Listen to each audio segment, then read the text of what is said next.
Tell me about Leonardo's confidence, because he starts off in a very strong place, and you see it shaken pretty quickly once we get into these first episodes. Talk about that a little bit, and how important that is to who he is. Yeah, that's a great question. Well, I think he's been incredibly confident. That's been his trademark for the last 2 seasons. Too confident, really. He's been so convinced of his own genius and the fact that all his actions aren't necessarily going to have any consequences, that he's kind of blasted through life as though he's not affecting anyone. And right at the beginning of this season, he sees that everything he's done up to this point does have a consequence, and a brutal one.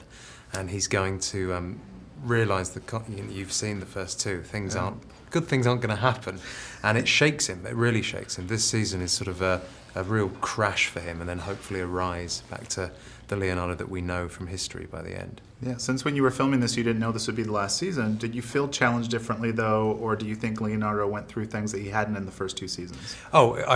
This season was a completely different challenge in that not only having someone coming in from the outside, but I'd always said prior to this season, he needs to fail at something. He can't always be the guy who's going to be the smartest guy in the room. He can't MacGyver his way out of everything, because it stops being interesting. It stopped being interesting to play, even though he was so spontaneous and kind of electric in the way his mind worked.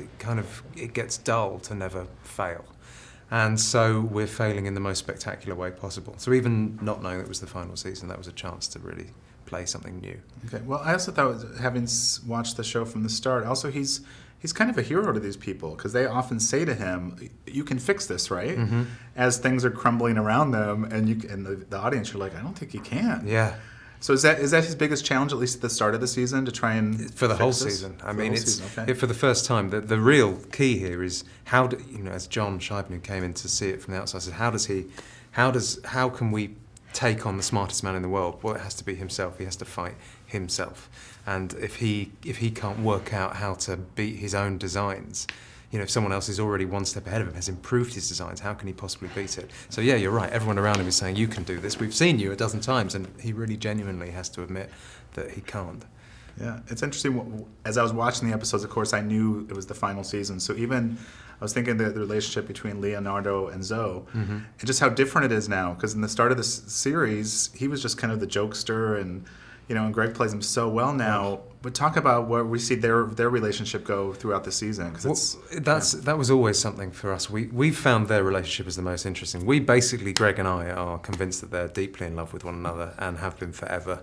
And that's the thing that holds them. They're just attached. They can't tear themselves away from one another, even though, particularly for Zoe, Leo is not good for him at all. And I think midway through this season, he realises it and says, "I can't be around you. You can't keep using me and then discarding me." And as the season progresses, Leonardo is forced to realise that he needs not just Zoe, but all those friends around him. He can't do it on his own. And all his friends become absolutely crucial in how he's going to eventually, if he does, beat the Turks.